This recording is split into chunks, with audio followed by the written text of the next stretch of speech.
Welcome back, everybody. So, last time we went through the Sylph Cave and found out that, oh my gosh, Yang is alive! Yay! But now we have to go and take care of another task, which is one of the best side quests, at least in my opinion, in this game. We have to go visit where Rydia's been this entire time. Now, this game calls it the Feymarch. I still remember it as the Cave of Summons. That's literally what they called it. And it has the same kind of look as Sylph Cave, but that will change in a couple of floors. Basically, the Land of Summons is indeed well hidden. I passed here when I left the Feymarch. Perhaps we should ask for perhaps they should ask Leviathan for help, since Leviathan is actually the leader of the Summons.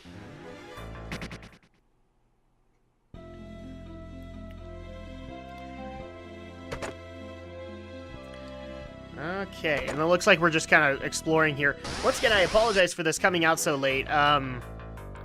Unfortunately, while recovering, I also got into the middle of finals, so thankfully most of that is over now, and I can get caught up. Oh my gosh, I would love to get caught up, because heaven knows I need to. Especially on things like gameplay, I have not been able to do a recording of this for a while, so thankfully I can try and get a little bit more ahead, maybe even into the next game, who knows. Oh, and look, I forgot about that whole float thing. That happens quite a bit. There we go. Alright, so next floor. Now, I do like the design and the music of this dungeon. It's very forlorn. It feels like I almost would be stepping onto another world or another plane of existence. And I just love that idea, because that's what the Cave of Summons should be, or in this case, the Feymarch should be. This is kind of a spiritual divide. This is where the land of, or the summons reside, instead of just humans.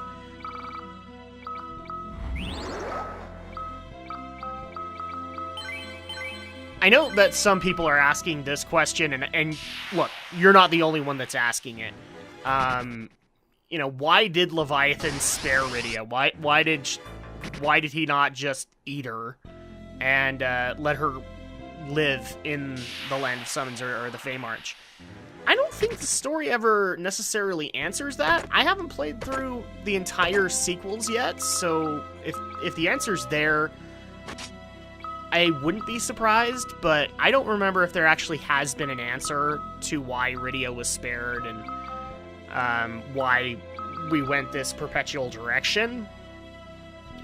If people know the answer to it, if it's actually been alluded to, please let me know in the comments below. I would actually like to know. That's one of those questions in this game I have never been able to properly answer, and it has bugged the crap out of me.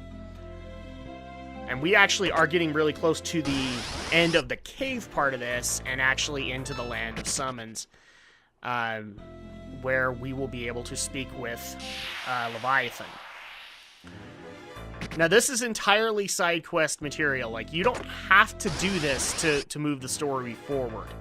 It is just helpful to do so, because at this point, we haven't really learned anything new summon-wise with Rydia.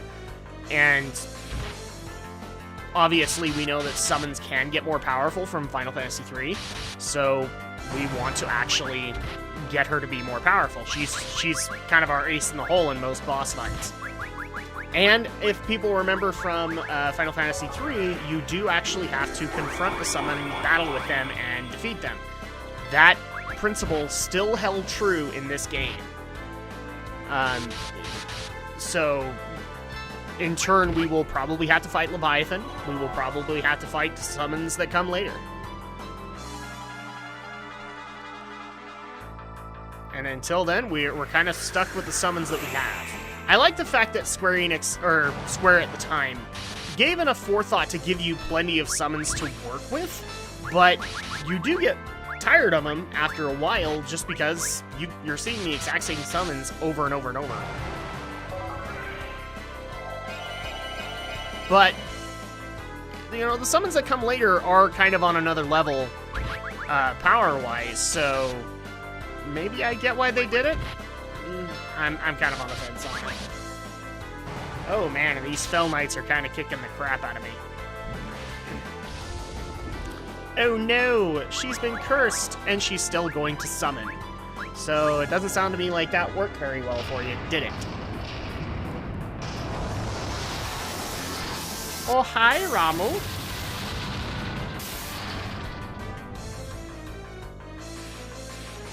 Oh, and he's not down yet.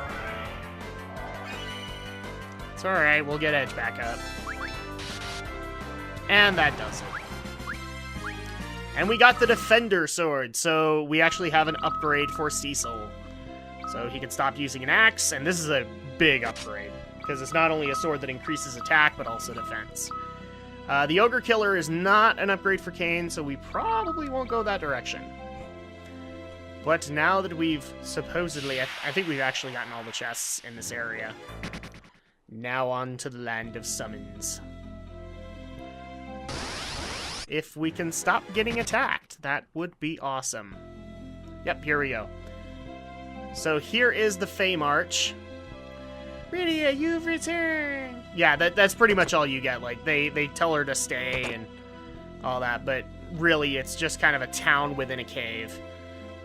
But there are chests around, so we are going to loot them. Okay, and as you can tell, there really isn't much to these maps, so we'll get through them pretty quick. Oh, and I need to go down to get this chest, which is the Rat Tail. This will come in handy later. And we're just checking the pots. And this is actually where you can rest and save, I believe, in the Land of Summons, which we will probably need to do. I might be wrong. See, even chocobos exist here. This is the library, which... This is a library! This is actually where you can come into contact with Leviathan. See, this is kind of the lowest area, but we're not going to go there just yet. I'm going to still do some exploring. There's the naming way. Really what I'm trying to do is, as you can see, there's a weapon shop here, so might as well take advantage of that. There's also an armor shop. Ooh, Aegis Shield and Luminous Robe. We're going to get those.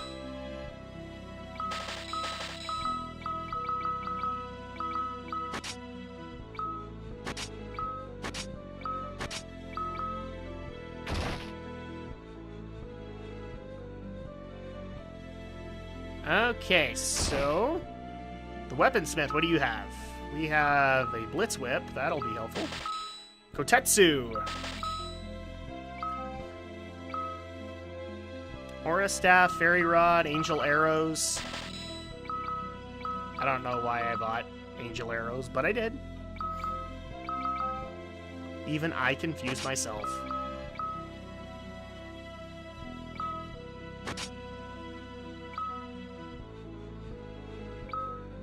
And I'm wondering why I didn't get, like, a second Kotetsu. Maybe because I couldn't afford it. Because now money is starting to become an issue. Oh, well. So now we're going to actually try and get some rest before we have our first encounter.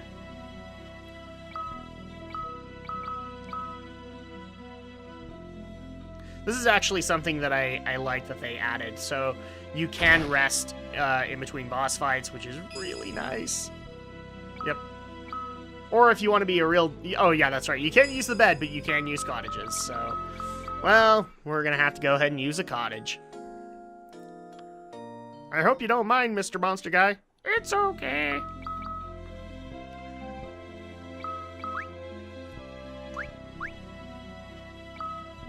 And now it's on to doing what we wanted to do, or what we came here to do at the very least. So we're also going to look at these. Azura, Queen of the Feymarch, my wife and gateway to the Eidolon King. Only those who wield the same power as her may see the king in person. The Eidolon King. This is Leviathan. And then Odin, legendary master of the famed Zentetsuken. His only loss in battle occurred... Oh man, I can't read these as fast. These are actually just hints at the summons that are to come. And also kind of hinting at the story that will come later. This also hints that Bahamut is in this game. We will come across him way later. But we're getting him, because, you know, he's still the most powerful thing ever. And it also kind of goes into the lore of the two moons, which isn't really addressed that much unless you talk to all the people. You think I'm the king? No, I'm just an old man. Queen Azura. Oh, Rydia dear, what brings you back? We need your help. Very well, but first you must prove your worth. That is how it is done here. Do you possess the strength and courage to challenge me? Yes. Let us begin the test! Now, Azura herself isn't that hard in this game, but if you play her wrong, then she can be a real pain in the butt. And I kind of play her wrong because I'm trying to remember all the things about it. Basically, what you can do is you can actually cast Reflect on her, and all the healing spells that she will cast to herself will go to a random party member. Which just makes this a little bit easier. You don't have to worry about her healing herself that often. And people might wonder why I'm using Ifrit. It doesn't really matter. You can use whatever. She doesn't really have an elemental weakness. Yeah, we're now getting into the ones where it's rarer that elemental weakness is going to be something. We're in the land of no elemental hit. So while we are engaging in this fight, a question that I do get is people like updates on where I'm at with particular games, and I try to cover them to the best of my ability. With Finals, I haven't been able to play too much, but I was able to get some time before Finals to finish Batman Arkham Origins. And I'm both happy and disappointed with the ending. I still don't like the fact that there was so much emphasis on the Joker, but I do like the fact, in the end, he was not the villain you had to worry about. Like, he was not the big bad guy.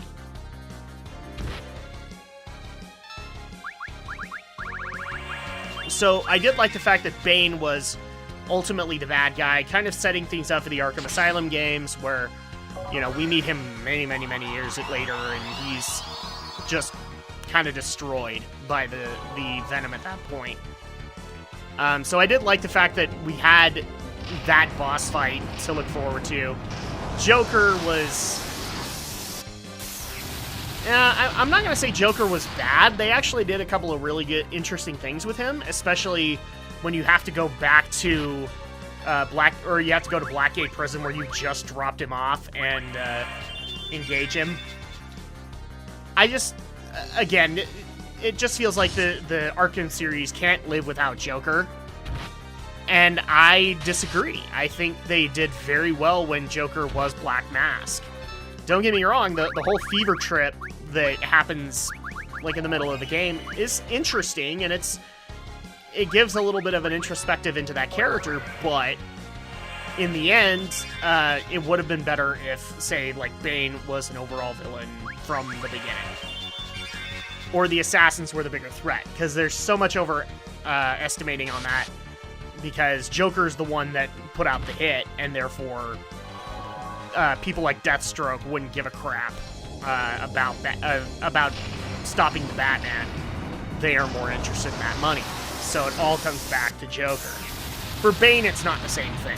Bane also wants to prove himself. I also did like the mechanic where you, in order to save Gordon and in turn the Joker, you had to use your shot gloves to basically stop his heart. and then resuscitate him.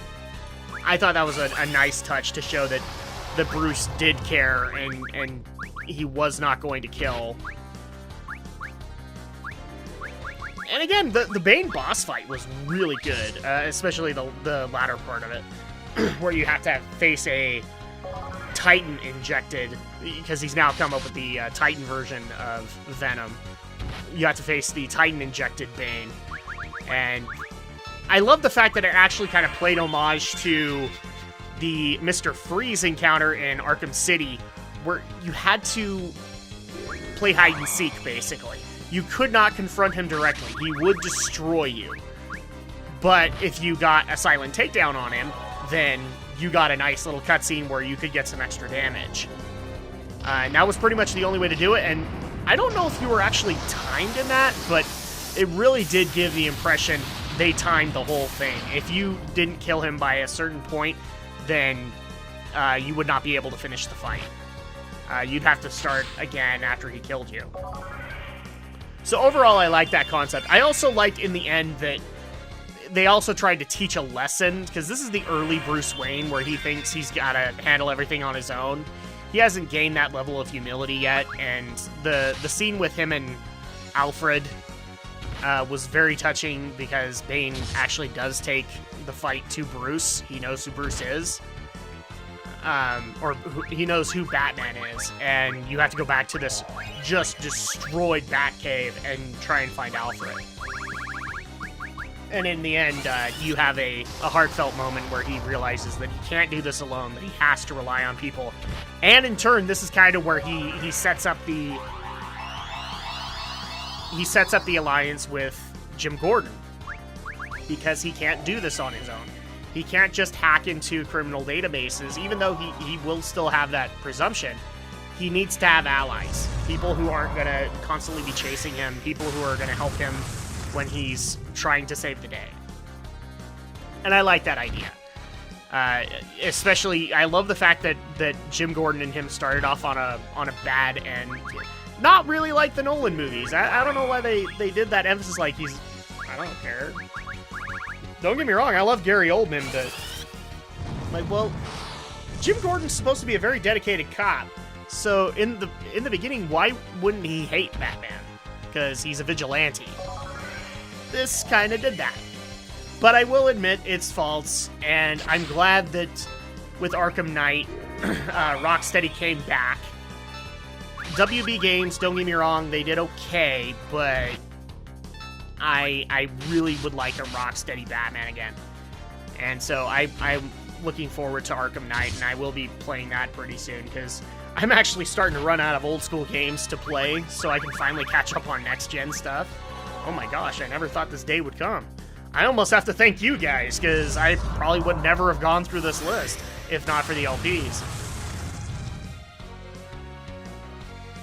So yeah, I finished up Arkham Origins. I also went into the DLC. So there were two apparently that had like expanded stuff. One was called Initiation. It's supposed to be kind of the journey to Batman, but it really, everything I read on it was basically it's just a bunch of glorified challenge modes. So I did not experience that one. However, the New Year's DLC, the Cold Cold Heart, I did that, and that was worth it. Just because I think Mr. Freeze left such an impression in Arkham City, they had to go back to him. And I loved it. I love the fact that well, the only thing that was frustrating to me was the story. Like, they tried to make this uneasy alliance with him and Penguin, and nobody cared. Everybody wanted to take on Mr. Freeze. But he had to have lackeys, which in turn, in this explanation, were provided by Penguin in exchange for freeze guns. Oh, look, we won! Yay! Yeah, this fight took forever. You have proven your worth. Rydia, summon me at will. Rydia has learned Azura. One of the few supportive summons that you can get. So now that we've taken care of her, let's go get some rest, and Maybe I'll actually have to go into Cold Heart in a little bit. I want to make sure that we get all the necessary lore out of the way. Oh, poor Edge. He took a beating that entire fight. Things just aren't easy for Edge. At least not right now. He's kind of behind the level cap at this point. Because he's like in his 40s. The only one that's remotely close to him is Rydia, and she's almost 50. That's okay. We'll fix that in due time. So, let's actually go talk to the old man right next to Azura. Because if you remember from the book, Leviathan won't reveal himself until Azura's been defeated. You may have defeated Azura, but you cannot overcome evil with strength alone. A strong spirit is required to steer one's powers towards righteousness. Will you test your spirit against my powers? Yes. And now we have Leviathan, the king of summons. And his fight's pretty straightforward. He will cast his Deluge ability from time to time. You really can't stop it. But all you gotta do is just keep your healer going and fight through the damage, and you will eventually win. Now, he is water-based, so he does have a lightning weakness, but not as much as you might think. He's got a pretty big health pool, so we'll have to take him down the usual way and be smart about it. And then while we're working on this, he also can cast ice spells. So back into Cold Heart. Again, the only issue that I had with it was the tenuous concept with Penguin. You didn't have to have Penguin's lackeys come in and help Mr. Freeze. Mr. Freeze could have his own lackeys. And obviously with Mr. Freeze, it is the usual story. It's, you know, he's trying to either recover his wife or avenge her or something to that extent. And I liked it. I overall liked it because they also tried to show the origin, Arkham Origins, of Mr. Freeze. They actually had Bruce come in and analyze the crime scene and figure out what happened to Victor before he became Mr. Freeze. Which also, in turn, ends up dealing with a guy that Bruce thinks is going to be a good thing for Gotham. And what a shocker, ends up being kind of a dick. Well, that wasn't expected, now was it? If it's a Mr. Freeze story, they're douchebags.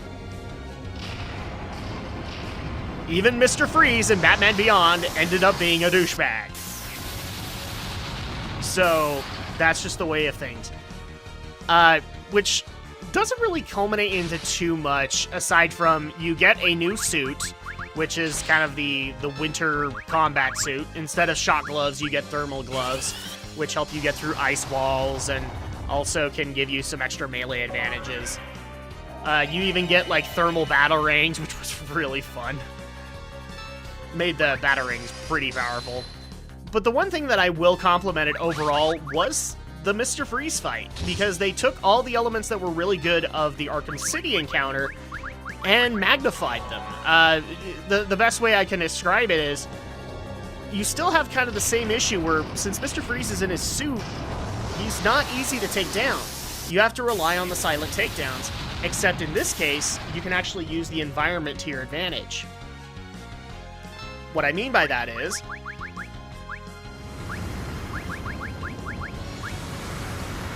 what I mean by that is, you know, Freeze just makes the area completely a refrigerator.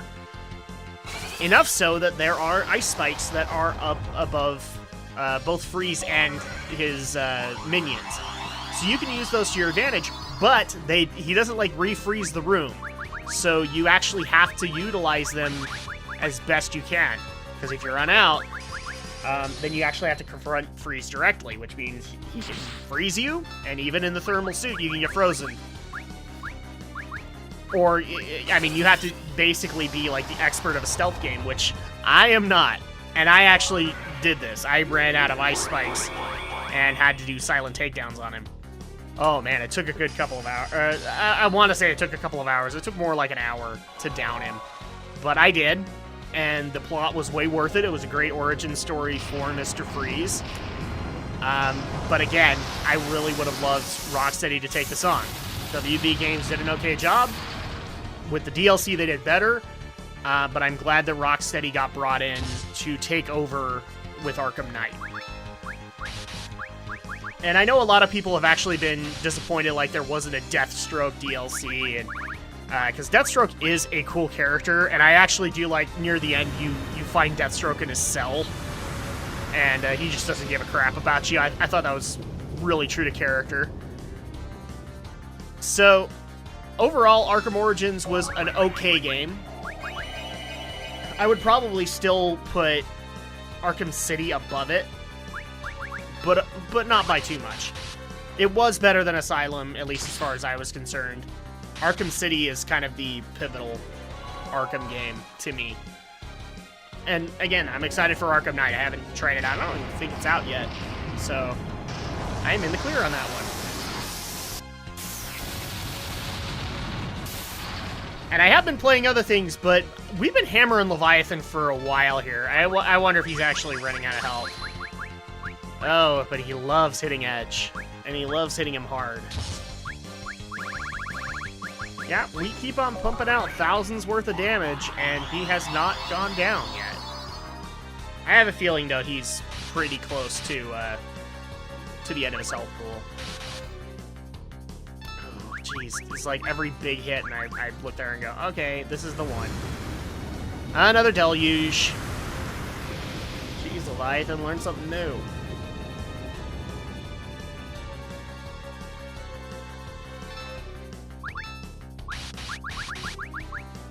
There we go. Leviathan is down.